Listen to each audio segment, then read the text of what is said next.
The first time I understood how completely they underestimated me was the moment my husband walked into the courtroom with his mistress on his arm and didn't even bother to hide his smile.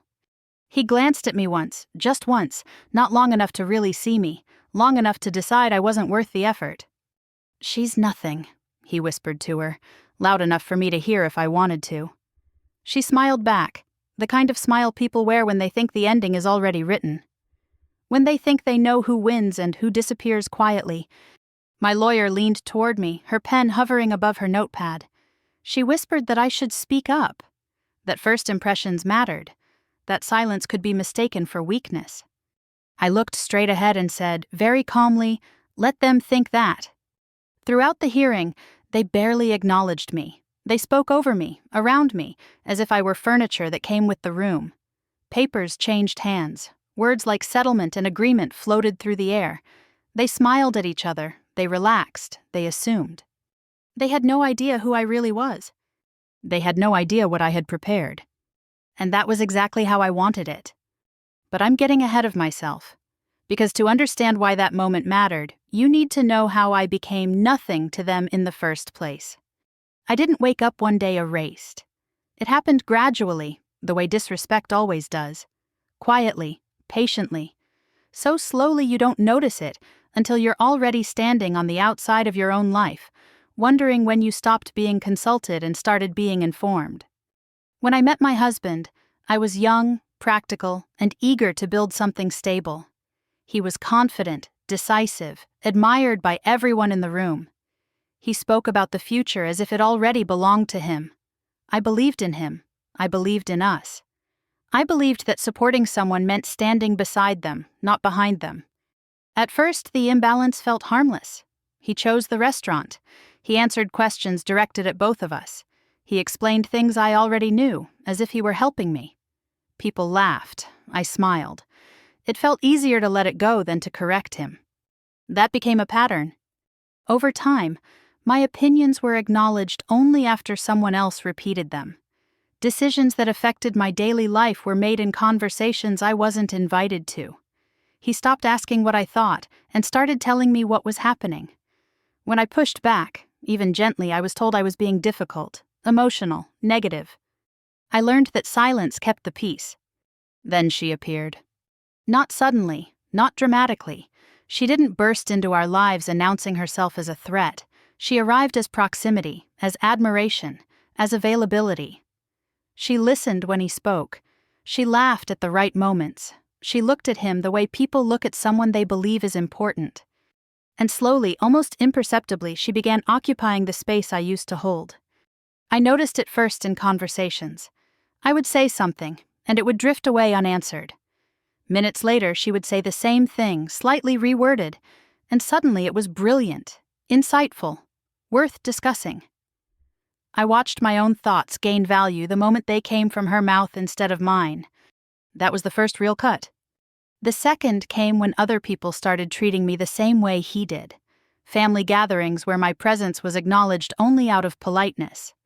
Social events where conversations continued seamlessly when I stepped away, as if I'd never been part of them to begin with. Jokes made at my expense, framed as harmless teasing. Silence when I spoke. No one defending me, no one noticing. Or maybe they noticed and decided it was easier not to care. I tried for a while to explain myself, to clarify misunderstandings, to remind people that I was still here, still capable, still relevant. All it did was confirm what they already believed. That I was insecure, that I needed reassurance, that I was clinging. The moment everything changed was the moment I stopped explaining. It wasn't dramatic. There was no argument, no confrontation, just a quiet realization that defending myself only made them more comfortable dismissing me. Silence, on the other hand, made people careless. When they thought I wasn't paying attention, they stopped guarding their words. When they thought I had nothing to contribute, they stopped hiding things in front of me. They mistook my stillness for surrender. By the time we ended up in that courtroom, the narrative was already written in their minds. He was confident, composed, in control. She was the upgrade.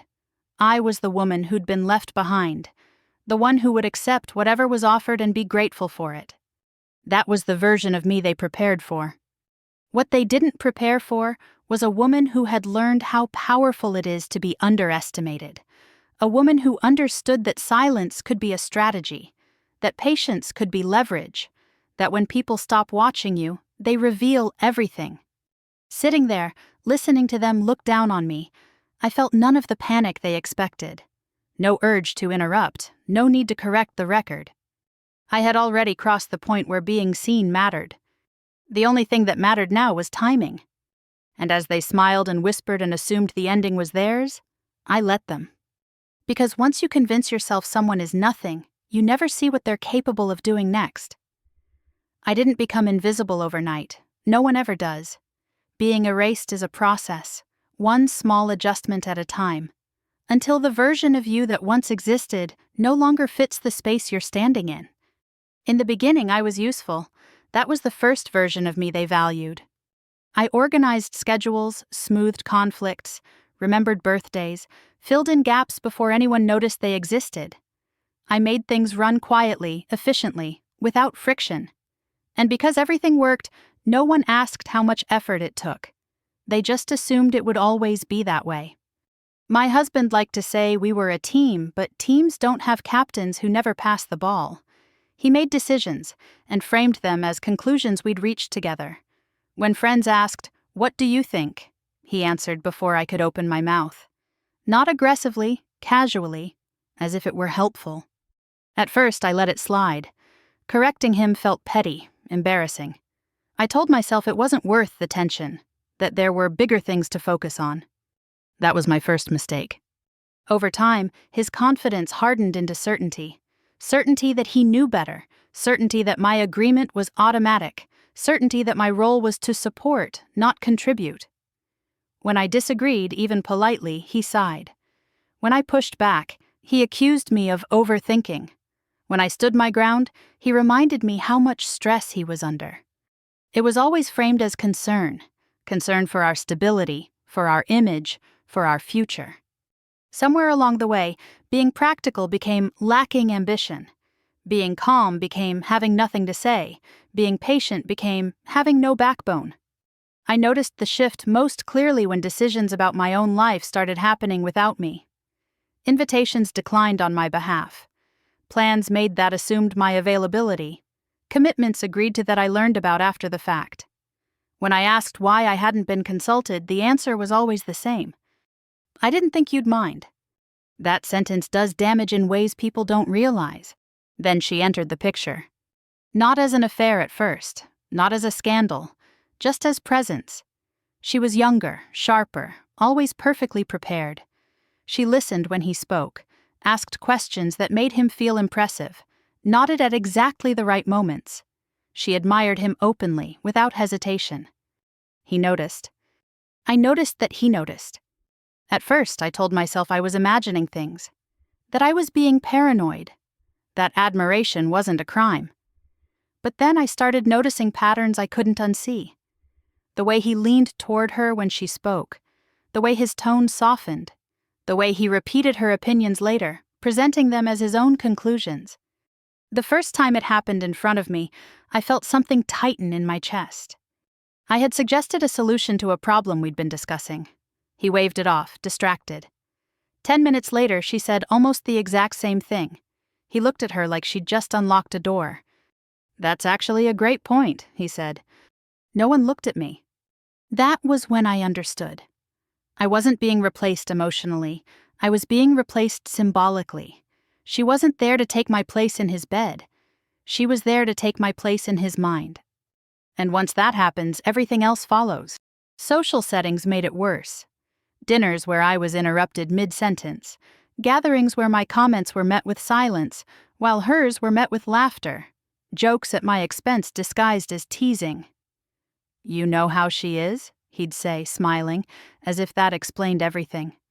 No one defended me, not friends, not family. Silence became confirmation. I tried once to address it directly, to explain how dismissed I felt. He looked genuinely confused. "You're reading too much into it," he said. "No one's attacking you." That was the moment I realized something important. You don't have to be attacked to be erased. You just have to be ignored consistently enough that your absence stops being noticed. After that, I stopped trying to clarify my position. I stopped correcting the record. I stopped explaining myself. Not because I didn't care, because I finally understood the cost of speaking. Every explanation fed the narrative that I was insecure. Every correction made me look defensive. Every attempt to be seen only confirmed that I was struggling to hold on to relevance. Silence, on the other hand, did something interesting. When I stopped reacting, people stopped filtering. When they believed I was passive, they spoke freely. When they assumed I had no influence, they stopped hiding things in front of me. Conversations shifted, information surfaced, patterns emerged. They thought my quiet meant I was shrinking. In reality, I was watching. The final confirmation came in a moment so small, no one else would have noticed it. A decision was made in a group setting that directly affected me. I spoke up calmly to ask a question. No one responded. The conversation simply moved on, as if I hadn't spoken at all. For a second, it stung. Then something clicked into place. That was the moment I stopped being part of the performance. And when you're no longer on stage, you can see the entire set. Looking back now, I can trace a straight line from that moment to the courtroom. The way they looked down on me, the way they assumed I would accept whatever was given. The way they smiled, convinced the outcome was obvious. They weren't cruel in their minds. They were efficient. You don't negotiate with something you consider irrelevant. You don't prepare for resistance from someone you believe has already surrendered. They didn't realize that by dismissing me, they'd given me something far more valuable than respect. They gave me time. The day I stopped trying to matter was the day I started learning everything. There's a strange freedom that comes with being dismissed. When people decide you're irrelevant, they stop performing for you. They stop editing their words. They stop thinking you're worth deceiving carefully. They don't hide things as well, because they assume you won't understand them even if you see them. I was still there, still listening, still noticing. At first, it was small inconsistencies. Conversations that didn't quite line up. Plans that shifted without explanation. Stories told one way in public and another way in private. Nothing dramatic enough to confront, but enough to feel the edges of something hidden. He grew more confident as I grew quieter. He took my silence as confirmation that I'd accepted my place, that I'd stopped questioning, that I'd stopped caring. That assumption was his second mistake. The more confident he became, the sloppier he got. He stopped double-checking details around me. He spoke openly on phone calls, assuming I wasn't paying attention. He left documents out instead of locking them away. When I asked harmless questions, he answered them without caution, convinced they meant nothing. I didn't ask many questions. I didn't need to. Patterns are louder than confessions. I started noticing how often plans were made that excluded me entirely. Meetings scheduled at times that assumed I wouldn't be present. Conversations that stopped abruptly when I entered the room, then resumed once I left. I watched how she moved through spaces that used to be mine, speaking with authority she hadn't earned, correcting people without hesitation. She wasn't careful either. She liked being seen, liked being included, liked feeling important. And people who like attention rarely realize how much they reveal in the process. She spoke too freely, referenced things she shouldn't have known, reacted emotionally at moments that didn't match the story they were telling. Once she mentioned a conversation I'd never been part of, not casually, confidently, as if it were common knowledge. I said nothing, just nodded, filed it away. Another time she contradicted him without realizing it. The room went quiet for half a second. He laughed it off. No one challenged them. But I saw it. The mismatch. The timeline that didn't fit. I stopped looking for proof and started looking for consistency. Or rather, the lack of it. The most dangerous thing for people like them is not exposure. It's record.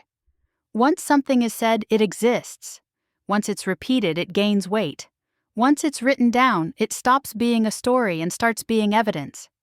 I began keeping track, not obsessively, quietly. Dates, phrases, reactions, who said what and when. I didn't need everything, I just needed enough. There was a moment when I almost broke. A moment when the humiliation tipped into anger and I felt the urge to confront them both, to demand explanations, to force clarity. I didn't. Because clarity given too early can be taken away, denied, reframed, turned into drama. People who are prepared will always outmaneuver emotion. I wasn't interested in emotional victory. I was interested in permanence. They continued underestimating me, and I continued letting them. Friends started treating me differently too. Invitations stopped coming. Advice started arriving unasked. People spoke to me slowly, gently, as if I were fragile, as if I were someone who needed to be managed. It hurt more than I expected. Not because I believed them, but because I realized how quickly people align themselves with power, how easily they confuse confidence with truth. That realization changed something in me. I stopped wanting their approval, stopped wanting to be understood, stopped wanting to be defended. I didn't need allies yet. I needed clarity. The turning point came on an ordinary afternoon. No argument, no raised voices, just a decision made without me that directly affected my future. I heard about it secondhand, casually, as if it were already settled. I asked one question, calm, direct. No one answered. They didn't even realize they'd ignored me. The conversation simply moved forward without acknowledging my presence at all. For a moment, the old instinct flared, the urge to insist, to remind them I existed. Then it faded, replaced by something colder and far more useful. If they didn't see me as part of the equation, they wouldn't calculate my response. That was the moment I stopped reacting entirely.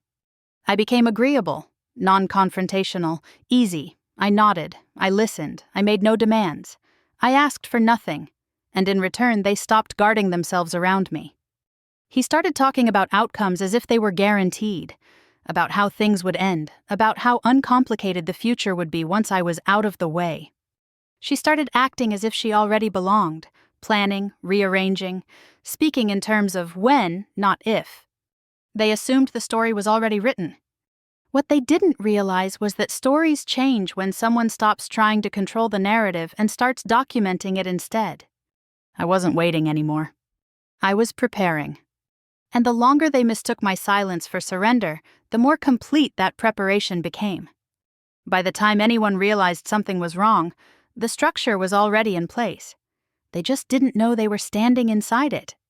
Not yet. The divorce wasn't announced with anger. That would have been easier to understand. It was delivered like a business update, calmly, efficiently, as if he were notifying me of a schedule change. He told me on a weekday evening, standing in the kitchen while I finished cleaning up. No raised voice, no hesitation. Just a statement, already settled in his mind. "This isn't working anymore," he said. "I think it's best if we end it." I remember waiting for the rest. An explanation. An apology. Something human. Instead, he continued, outlining logistics. Who would stay where? How things would be divided. What he expected me to take responsibility for, and what he would keep. He spoke as if I were a problem to be solved, not a person being discarded. When I didn't react the way he expected, his tone sharpened slightly, not cruel, impatient, like a meeting running longer than planned. "I don't want this to be complicated," he said. "I just want it handled cleanly." That word stayed with me, cleanly, as if erasing 15 years could be accomplished with the right paperwork. By the next morning, the atmosphere had changed. He moved through the house with purpose, claiming space without asking. He rearranged things that had always been shared, positioning himself as the one in control of what came next. The message was subtle but unmistakable. This is no longer yours. The first legal document arrived less than a week later, already prepared, already drafted, already framed as reasonable. He'd been planning longer than he let on. That much was clear. I read every word carefully while he watched me from across the table, confident I wouldn't understand half of it. He underestimated my attention to detail the same way he always had. He assumed my silence meant confusion. It meant calculation. The document outlined what he believed was fair, what he was willing to offer, what he expected me to accept. It positioned him as generous. It positioned me as dependent. It suggested that challenging any of it would be unnecessary, even selfish. He leaned back in his chair waiting for my response. I didn't give him one. Instead, I asked for time, just a little, to think, to process, to adjust. He agreed immediately. Too immediately. Relief flickered across his face, followed by satisfaction. In his mind, this was already over. That night, I didn't cry, I didn't pack, I didn't call anyone. I sat quietly and reviewed what I already knew, what I'd seen, what I'd heard, what didn't align. The more I replayed conversations in my head, the clearer the pattern became. This wasn't just a marriage ending, this was a strategy being executed. And strategies have vulnerabilities. The days that followed were a lesson in controlled isolation. He spoke to others before I could. He framed the narrative while I stayed quiet. Friends reached out with sympathy that felt rehearsed. Family members avoided asking questions. Everyone seemed to know what was happening, even if no one had heard it from me. I was being managed. She didn't hide anymore. There was no pretense of discretion. She appeared openly, confidently, occupying spaces she'd once skirted around. She spoke about the future as if it were already settled, referring to plans that didn't include me at all. She treated me like an inconvenience, something temporary, something waiting to be cleared. I let her. There was a moment, watching them together, when something inside me finally detached. Not anger, not grief, just clarity. The kind that arrives when you stop hoping someone will do the right thing and accept that they won't. That was when I made my first real move. I didn't confront him. I didn't warn her. I didn't threaten anything. I did something far less dramatic and far more effective. I asked for legal advice. Not from someone he knew. Not from someone who might talk. From someone who specialized in reading between the lines of situations exactly like mine. I didn't tell them everything at once. I listened. I asked questions. I confirmed what could be confirmed and noted what couldn't. I learned what silence could protect and what it could destroy. I learned what mattered on paper and what only mattered emotionally. And most importantly, I learned how little room there would be to change anything once certain documents were signed. That knowledge changed the way I moved through the rest of the process. I became cooperative, flexible, reasonable. I didn't argue over small things. I didn't challenge assumptions. I didn't object when he took control of conversations. Each concession made him more confident. Each smile made him careless. He began talking openly about outcomes, about what he'd gain, about how simple everything would be once it was done. He treated the future like a certainty instead of a negotiation. That confidence spread. His lawyer mirrored it. Her posture shifted. Her questions softened. She assumed compliance before it was ever given. No one asked what I wanted. No one asked what I knew. They didn't realize that while they were negotiating the surface, I was studying the structure underneath. The paperwork moved forward. Meetings were scheduled. Dates were set. Everything progressed exactly the way they expected it to. And I let it. Because at this stage, my goal wasn't to stop the process.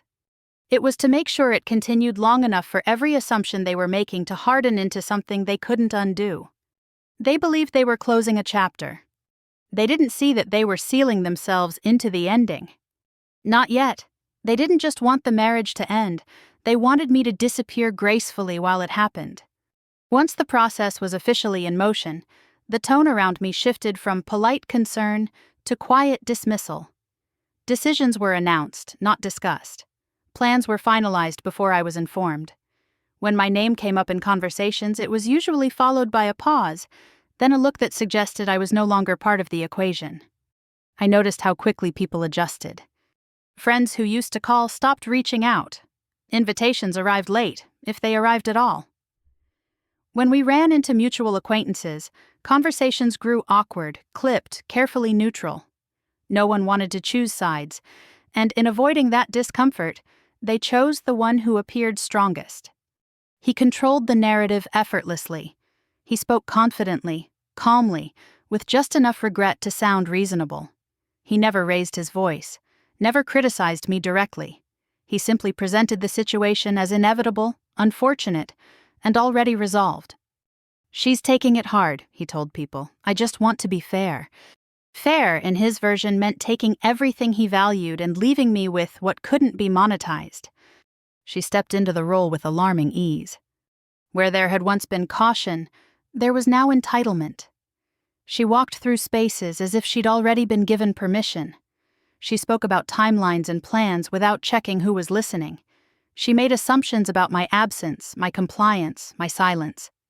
I overheard her once laughing quietly, saying, "She won't fight it, she never does." I didn't correct her. Publicly, I became smaller. I spoke less. I dressed more neutrally. I avoided confrontation. When asked how I was holding up, I offered vague, non-committal answers. "I'm managing. I'm figuring things out.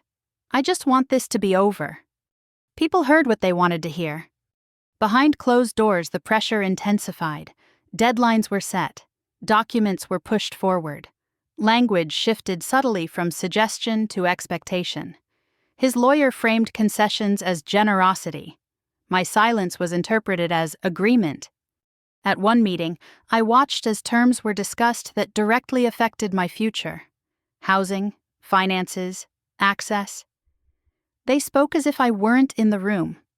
When I asked a clarifying question, the room went still for a moment, then moved on without answering it. That moment hurt more than I expected. Not because I felt powerless, because I realized how thoroughly I had been dismissed. For a brief second, I considered pushing back, raising my voice, demanding to be heard. But I saw it clearly then. Resistance at this stage would only confirm their assumptions, that I was emotional, unprepared, desperate. So I did the opposite. I agreed. Not loudly, not eagerly, calmly, carefully. I accepted timelines. I nodded at summaries. I thanked people for their patience. I asked for nothing more than what was offered. The shift in their behavior was immediate. He relaxed. His lawyer stopped double-checking phrasing. Meetings grew shorter. Details were glossed over. They assumed they had already won. Arrogance has a way of dulling attention. I started noticing how often information slipped through cracks when people felt secure. How casually things were mentioned once vigilance dropped. Numbers referenced without context. Assumptions stated out loud instead of verified. I didn't react, I absorbed. One afternoon I ran into someone I hadn't expected to see, someone who had been present years earlier, back when things still made sense. We spoke briefly, casually, about nothing important. And then, just before we parted, they said something small. Something that didn't align. It wasn't an accusation. It wasn't even a revelation. Just a detail that didn't fit the story I'd been given. A date that was off. A sequence that didn't match.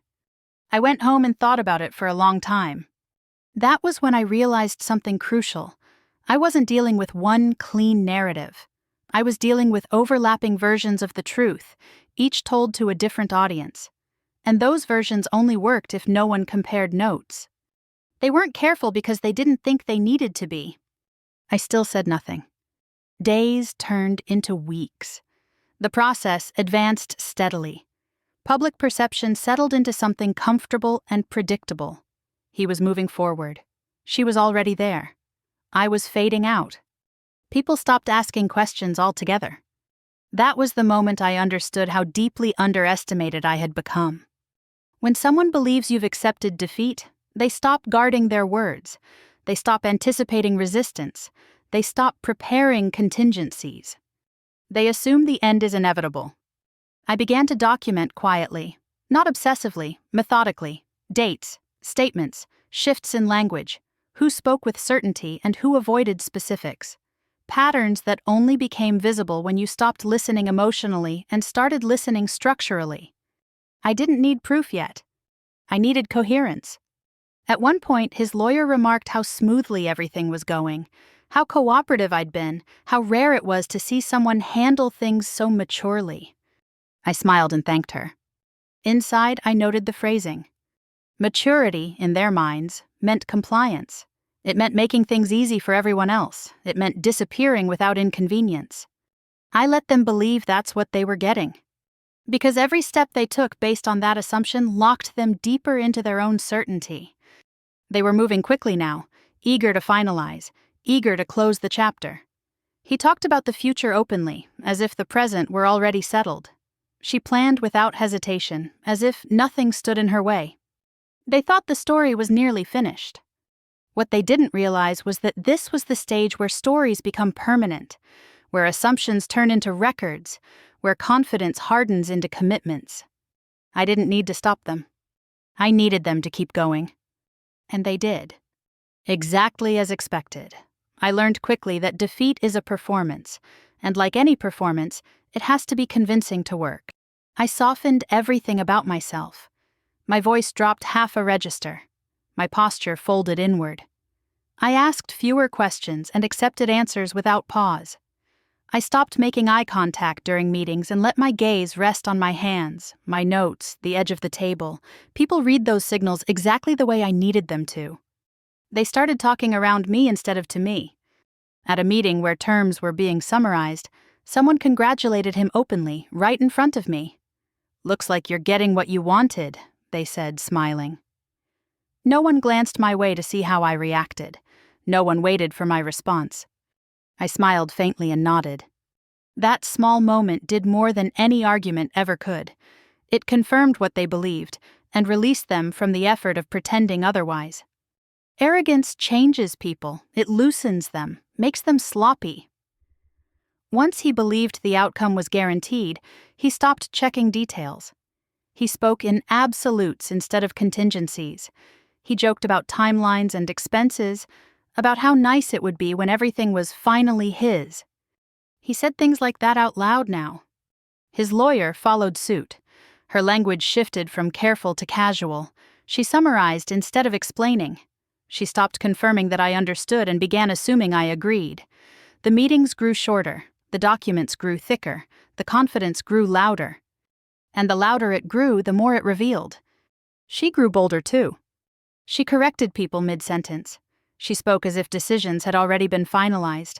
She contradicted him without realizing it, offering details that didn't align with the version he'd just presented. When that happened, there was always a brief pause, a flicker of tension, and then a laugh to smooth it over. Everyone accepted the laugh. I didn't. I stored the contradictions quietly. I noted the moments where she knew too much and the moments where she knew too little. I watched her speak with authority she hadn't earned, assuming immunity she didn't actually have. She was enjoying the role too much to see the risk in it. As things moved forward, pieces that once felt scattered began lining up, not dramatically, logically. A phrase repeated in 3 different conversations. A date referenced differently depending on who was asking. A justification that only made sense if no one compared versions. I stopped thinking in terms of right and wrong and started thinking in terms of record. Truth doesn't need emotion to survive. It just needs consistency. There were moments when it was hard to keep quiet, when the humiliation brushed too close to anger, when I felt the urge to interrupt, to clarify, to reclaim space. Each time I reminded myself why that would fail. Exposure without structure becomes noise. Noise gets dismissed. Structure becomes permanent. So I said nothing. I let them commit further, let them sign, let them speak with certainty. Let them repeat assumptions until those assumptions became part of the record. The first time I was completely ignored happened during a discussion that directly affected my future. I asked a simple factual question. No emotion, no accusation. No one answered. The conversation moved on as if I hadn't spoken at all. For a moment, the old pain surfaced. That sharp, familiar sting of being dismissed. Then it passed, replaced by something clearer and far more useful. That was the moment they stopped guarding their words. From then on, conversations became careless around me. They assumed I wasn't following, that I wouldn't understand implications even if I heard them. They spoke freely, confident I lacked the capacity or the will to act. They mistook my silence for surrender. Inside, something shifted. Fear drained away. Hurt hardened into focus. I crossed a line privately, one I didn't announce to anyone else. I decided I would see this through no matter how uncomfortable it became, no matter how long it took. From that moment on, I wasn't surviving the process. I was guiding it. I adjusted my timing carefully. I showed hesitation when it suited me and compliance when it mattered. I let misunderstandings stand. I allowed my own lawyer to think I was exhausted, overwhelmed, perhaps even resigned. It was easier that way. Fewer questions, less risk. Carrying the burden alone was heavy, but it was safer. They celebrated early. He joked about vacations and upgrades. She talked about renovations and rearrangements. Plans were discussed as if the outcome were already sealed. While they celebrated, I prepared for the part they never planned for. Not confrontation, not revenge in the way they would recognize it. Preparation that didn't announce itself. Steps taken quietly, deliberately, without spectacle. I didn't need their permission. I didn't need their understanding. I needed their certainty. And they gave it to me freely. By the time they noticed something had changed, it wouldn't be something they could argue away. It would be something already set in motion, already documented, already beyond persuasion. As they laughed and congratulated each other, I sat still and listened. Because the moment people believe they've already won is the moment they stop protecting themselves. And that is when the real work begins. The first document I signed that wasn't what it appeared to be felt strangely ordinary. No dramatic pause, no trembling hand, just ink on paper applied carefully, deliberately, exactly where it was meant to go. He watched me from across the table, relaxed, satisfied. His lawyer smiled with polite approval. To them, this was confirmation. Proof that I was following the path they'd laid out for me. Proof that all their assumptions were correct. What they didn't realize was that this document didn't finalize anything. It triggered something else. I had learned quietly that not every signature closes a door. Some open others instead. Some activate timelines people forget to monitor. Some lock people into positions they assume are safe. That afternoon, as we left the building, he placed a hand on my shoulder, not affectionately, proprietarily. "This is going smoothly," he said. "I appreciate you not making it harder than it needs to be." I nodded. What I didn't say was that difficulty depends on perspective. From that point forward, I became even easier. I responded quickly. I approved revisions without debate. I let deadlines pass without objection. The faster they moved, the more confident they became. The more confident they became, the less carefully they checked. It was exactly what I needed.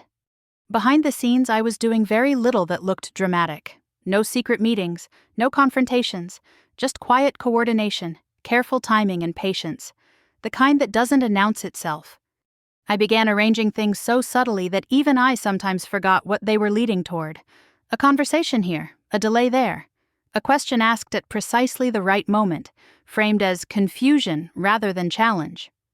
People underestimate confusion. They don't realize how much information they give away when they believe they're helping. At one point, his lawyer explained something to me twice, slower the second time, assuming I hadn't understood. She referenced a clause she hadn't mentioned before, clarified an interpretation she didn't realize contradicted earlier statements. I thanked her. She didn't notice the contradiction. I did. She wasn't careless because she was incompetent. She was careless because she believed she was safe. Because she believed the outcome was already decided. Because she believed I lacked the awareness to question it meaningfully. That belief shaped everything. She spoke more freely in my presence than she ever had before. She referenced internal discussions without realizing she was doing so. She assumed I wouldn't recognize the implications even if I heard them clearly. I heard everything.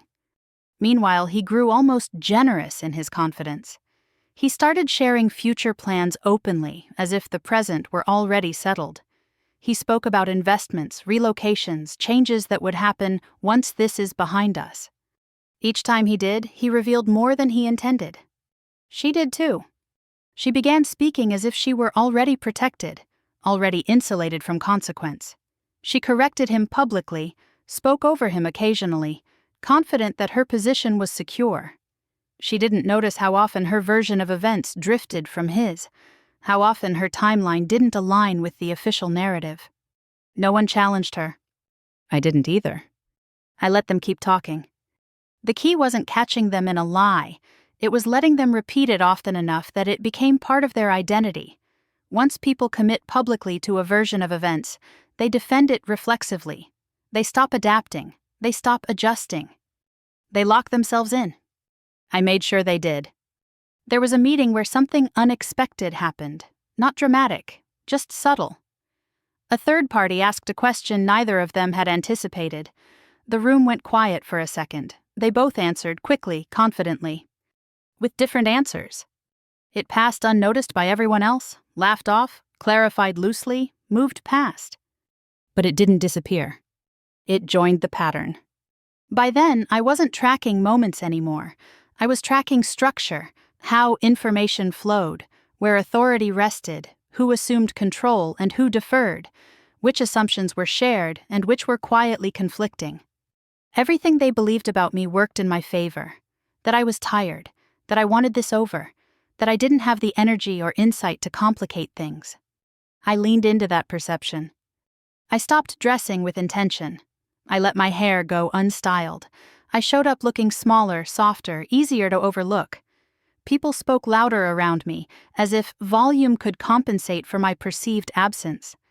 It didn't bother me, because invisibility is a powerful position when no one suspects you're using it intentionally. There were moments when I felt the weight of it all. Late at night, alone, when the house felt unfamiliar and the future uncertain. When the urge to reveal everything pressed against my chest, demanding release. I resisted. Because timing matters more than truth. By the time we approached the final stretch, the confidence around me was absolute. His lawyer spoke in terms of certainty. He spoke in terms of entitlement.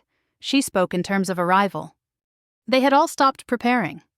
That was when I knew it was ready. Not because something had exploded. Not because anyone had been exposed yet.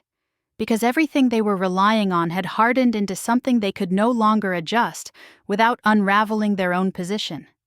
They believed the structure was complete. They didn't realize they were standing inside it.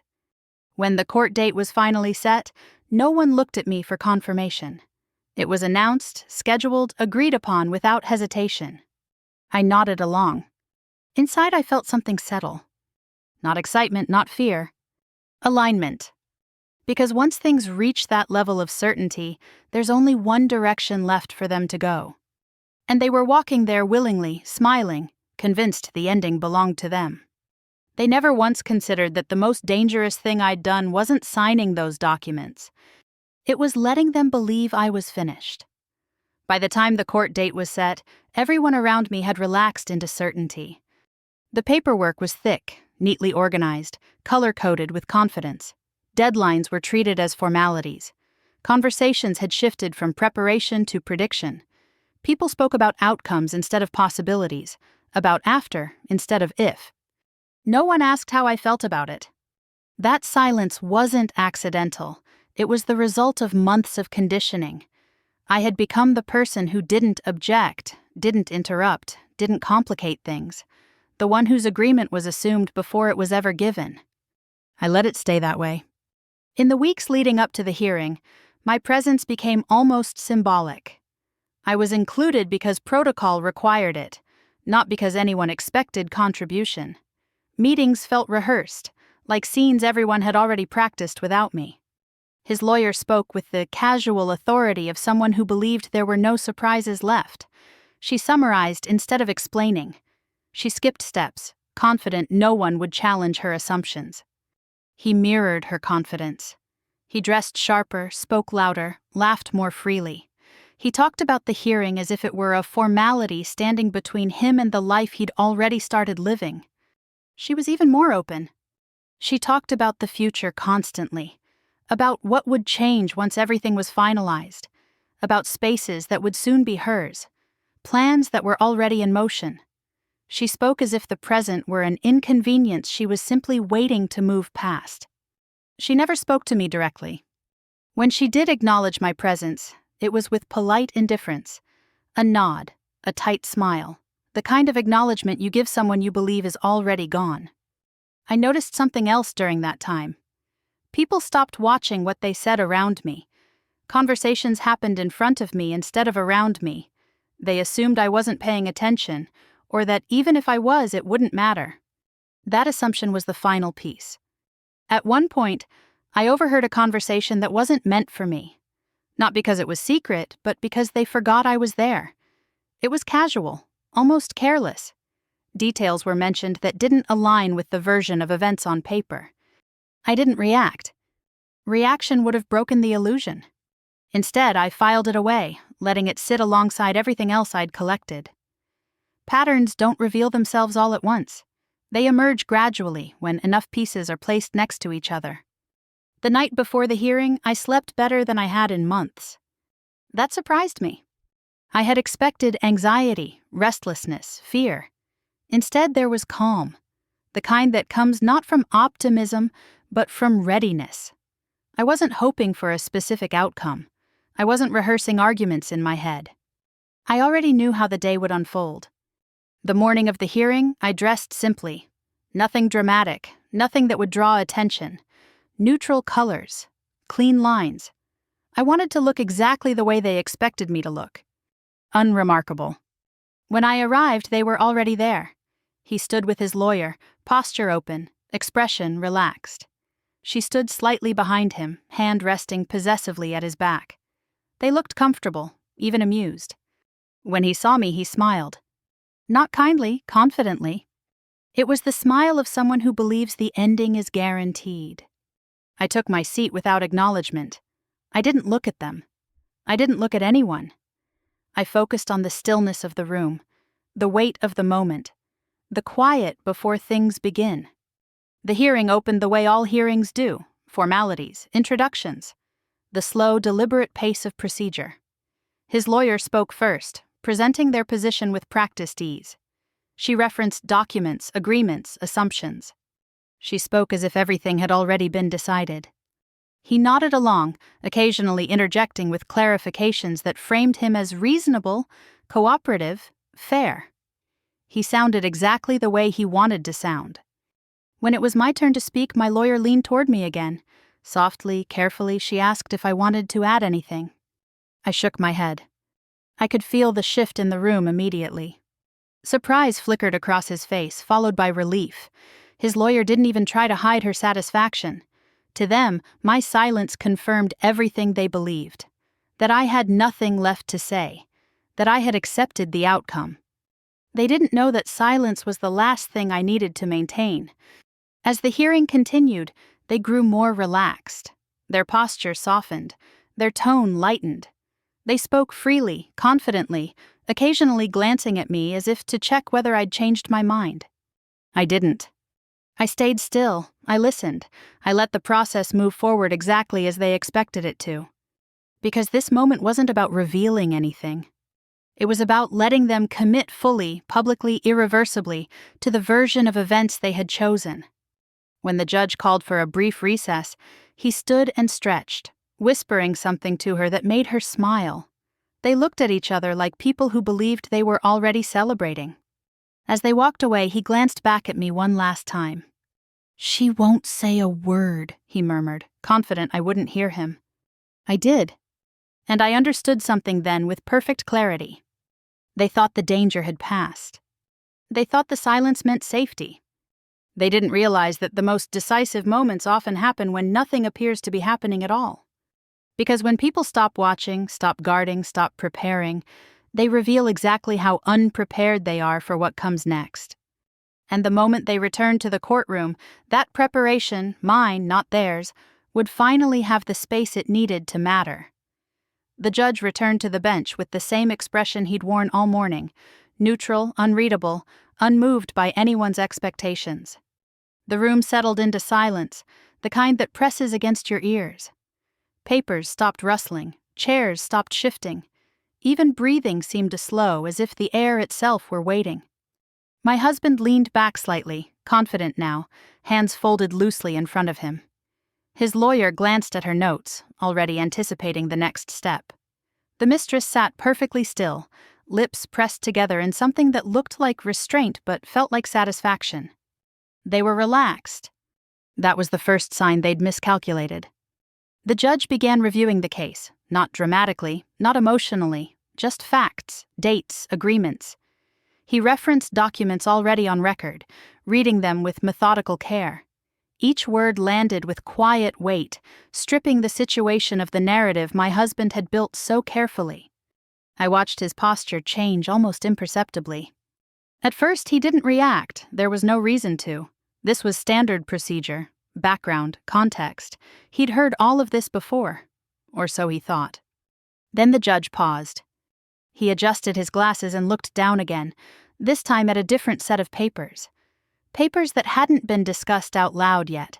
Papers that weren't part of the story my husband believed was being told. "The court has reviewed additional filings submitted prior to today's hearing," the judge said calmly. That was when I felt the shift. Not excitement, not fear, recognition. My husband straightened in his chair, his lawyer's pen stopped moving. The mistress leaned forward slightly, her confidence flickering for the first time all morning. The judge continued, outlining information with the same detached precision.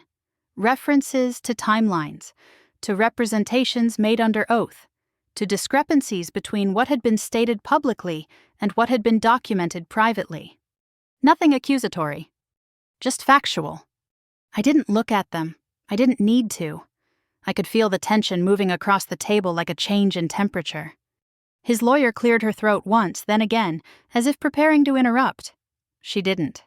She waited, assuming there would be a pause where she could regain control.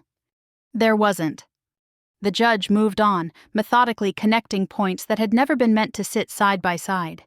Statements repeated back verbatim, dates placed in sequence, assumptions examined without commentary. The room stayed silent. The first visible crack appeared when my husband shifted in his seat and glanced toward his lawyer, expecting reassurance. She didn't look back at him. Her attention was fixed on the bench now, her expression tight, calculating. The mistress's composure slipped next. She whispered something under her breath, too quiet for anyone else to hear. My husband didn't respond. He was staring straight ahead, jaw set, trying to project calm that no longer came naturally. The judge finished reviewing the material and set the papers down carefully. "This court has concerns," he said evenly. That word, concerns, did more damage than any accusation ever could. He elaborated without raising his voice, without changing his tone. He spoke about credibility, about consistency, about the importance of accuracy in representations made during legal proceedings. Each sentence narrowed the space my husband had to breathe. His lawyer finally stood. "Your Honor," she began, measured but strained, "we would request a brief opportunity to respond." The judge lifted a hand, not sharply, just enough to stop her. "There will be time for responses," he said, "but first I want to be clear about what is before this court." That was when it became obvious. This wasn't a misunderstanding. It wasn't a technicality. It wasn't something that could be smoothed over with confidence or reframing. This was structure. The judge turned slightly, directing his attention toward me for the first time that day. His gaze wasn't warm. It wasn't sympathetic. It was simply direct. "Ms. Zahn," he said, using my name, "you've chosen not to speak at length during these proceedings. Is that correct?" I nodded once. "Yes, Your Honor." My voice didn't shake. It didn't need to. He studied me for a moment, then nodded in return as if confirming something for himself. "Very well," he said. He returned his attention to the others, outlining next steps with careful clarity. Additional review, specific issues that required formal explanation, consequences that would follow depending on what that explanation revealed. Not hypotheticals. Processes. I watched as my husband's certainty collapsed inward, not explosively but structurally. His shoulders stiffened, his hands clenched together. The easy confidence he'd carried into the room drained away, replaced by something tighter, more brittle. The mistress looked between him and his lawyer, confusion overtaking entitlement. She opened her mouth once, as if to speak, then closed it again when no one acknowledged her. She was invisible now. The judge concluded by announcing a short adjournment. As people stood, the room erupted into low murmurs. His lawyer leaned in toward him urgently, speaking in hushed tones that carried none of their earlier ease. He nodded mechanically, eyes unfocused. She reached for his arm. He didn't notice. As they gathered their things, he finally looked at me. Really looked at me. There was no anger in his expression, no accusation, just disbelief, as if he were seeing someone he thought he'd already erased. I met his gaze calmly. I didn't smile, I didn't gloat, I didn't offer explanation. Because explanations are for people who still believe they're in control. When the judge left the bench and the doors closed behind him, The balance in the room had shifted completely. Nothing had been decided yet, but everything had changed. They walked into that courtroom certain of the ending. They walked out knowing for the first time that the story was no longer theirs to tell. The hallway outside the courtroom felt narrower than it had an hour earlier, as if the walls had moved closer together while no one was looking. My husband stood a few steps away from me, his back turned, shoulders rigid. His lawyer spoke in urgent whispers, her hand slicing the air in tight, controlled gestures. Whatever she was saying, it wasn't comforting. I could tell by the way his head kept dipping, by the way he kept rubbing his palms against his suit trousers like he was trying to wipe something off that wouldn't come clean. The mistress hovered near them, uncertain now, clutching her purse like a shield. She tried to insert herself into the conversation twice. Both times she was ignored. That alone would have stunned her. I stayed where I was, seated on the hard wooden bench, hands folded in my lap. From the outside, I probably looked exhausted, worn down, a woman waiting to be told what would happen next. That was fine. Let them keep that image. It had served me well so far. When the lawyer finally stepped away to make a phone call, my husband turned toward me. He hesitated before walking over, like someone approaching a stranger instead of the woman he'd once assumed he fully understood. The confidence was gone now. In its place was something brittle and defensive. "What was that?" he asked quietly, stopping a few feet away. I looked up at him without rushing, without fear. "What was what?" I said. He swallowed. "In there, the documents. The judge didn't just find those on his own." There it was. The first crack in the story he'd been telling himself. I tilted my head slightly. "You mean the filings?" "Yes," he said sharply, then caught himself and lowered his voice. "The additional ones." "They were submitted properly," I replied, "on time, through the court." His jaw tightened. "By who?" I held his gaze. "By my attorney." For a moment he just stared at me, searching my face for something. Guilt, panic, triumph. He found none of it. That unsettled him more than anger ever could have. "You didn't say anything," he said. "You sat there like you didn't even care." "I cared," I said calmly. "I just didn't interrupt." "That wasn't part of the plan," he snapped. "This wasn't how it was supposed to go." I almost smiled at that, almost. "Plans change," I said instead. His eyes flicked toward the mistress, who was pretending very badly not to watch us. Her expression was tight now, suspicion creeping in around the edges of her carefully applied makeup. "You knew," he said, lowering his voice further. "You knew something like this could happen." "I knew the truth would surface eventually," I replied. "Truth tends to do that." His hand curled into a fist, then relaxed again. "You're trying to make me look like a liar." "I didn't make you look like anything," I said. "You spoke for yourself." Before he could respond, his lawyer returned, phone still in hand. "We need to talk," she said to him, urgency sharpening her tone. "Privately." He hesitated, glancing back at me once more. There was something like fear in his eyes now, though he probably wouldn't have named it that. They moved a few steps away, voices dropping again. This time I caught fragments. "Judge is concerned. Timeline doesn't align. If this escalates..." The mistress's patience finally snapped. "What's going on?" she demanded, her voice too loud for the hallway. "You said this was handled." Both of them turned toward her, startled. "Not now," my husband said. Her eyes widened. "Not now.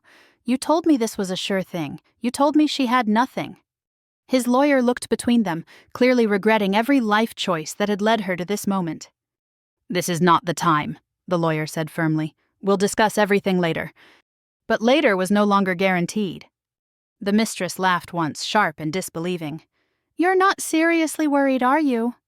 No one answered her. That was when she looked at me again, really looked at me, as if seeing me for the first time without the filter of assumptions. Her confidence wavered, just slightly, but enough.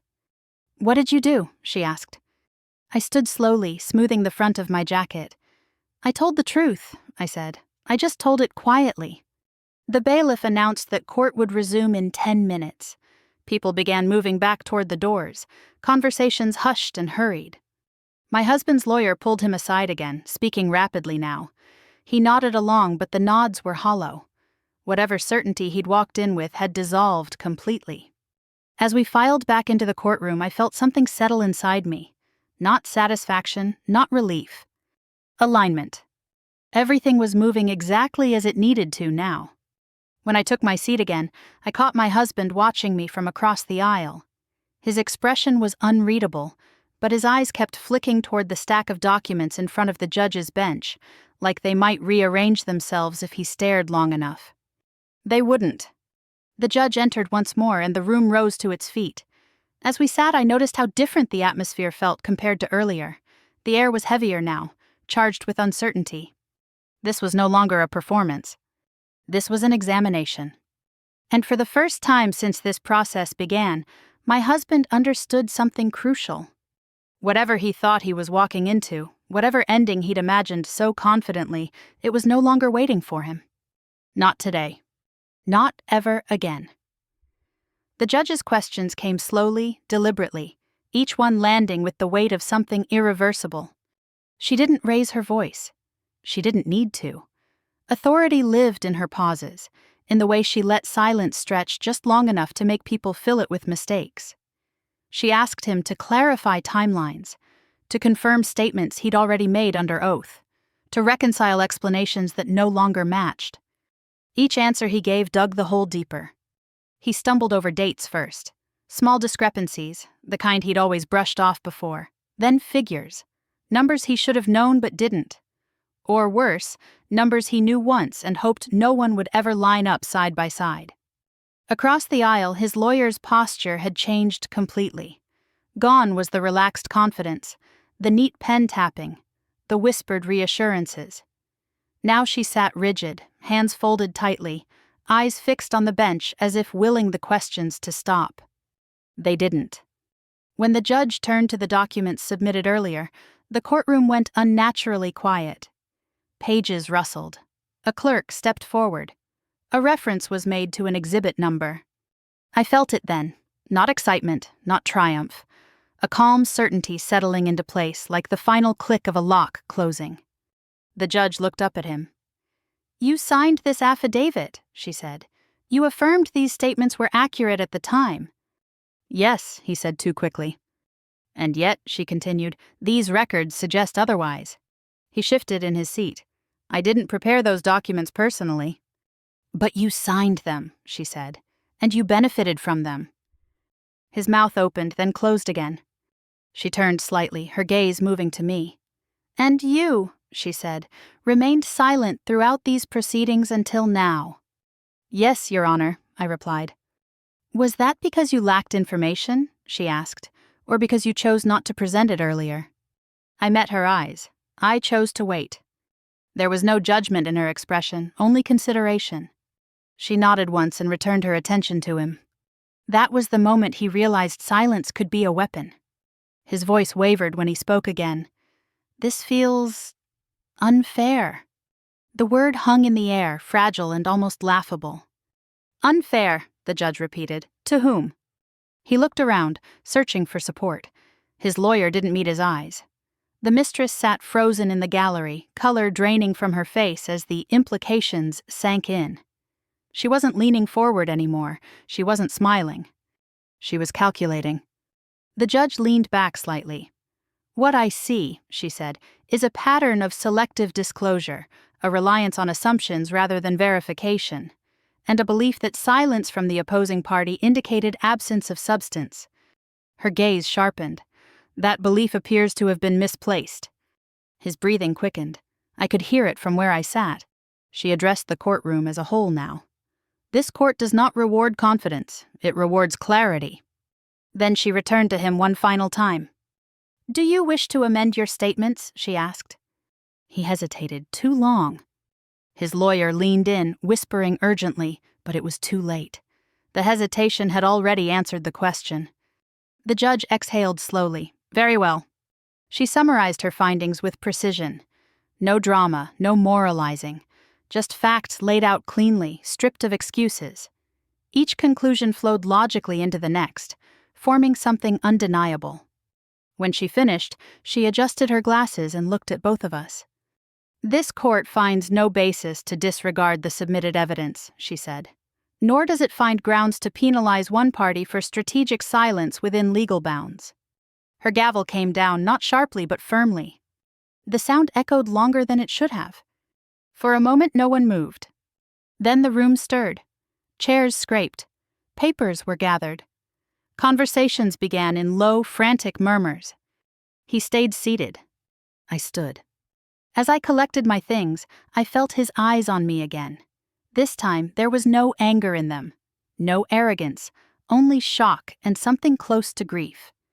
"You planned this," he said hoarsely. "I prepared," I replied. "There's a difference." "You let me think—" He stopped himself, swallowing hard. "You let everyone think you were weak." I looked at him for a long moment. At the man who'd underestimated me so completely, so confidently. "I let you believe what you needed to believe," I said. "You did the rest on your own." His shoulders sagged, the weight of it finally pressing down. He looked smaller somehow, less certain, less inevitable. Behind him, I saw movement. The mistress stood abruptly, whispering something sharp before turning away. She didn't look back at him, not once. That was the end of that chapter. As I walked toward the exit, the courtroom doors felt lighter in my hands than they had all morning. I didn't rush. I didn't linger. Outside, the air felt different, cleaner, like the pressure had finally broken. I didn't smile. Not yet. That would come later, when everything truly settled. But as I stepped into the hallway, leaving the noise and confusion behind me, I knew one thing with absolute clarity. The story they thought they were writing about me had ended. And the one I'd been preparing to tell was just about to be finished. I thought the quiet would feel empty after everything ended, but it didn't. It felt earned. The days after the ruling moved slowly, like the world was giving me time to catch up to myself. No more meetings, no more whispered conversations behind closed doors, no more waiting rooms where my name was called like an afterthought. Just mornings that belonged to me and nights that didn't end with rehearsing conversations in my head. He tried to reach out once. A single message, no apology, no accountability, just confusion disguised as regret. I didn't reply. Silence had already done more than words ever could. People love to ask if revenge feels good. They imagine something loud, dramatic, cinematic. A final speech, a public collapse. But the truth is quieter than that. It's waking up without dread.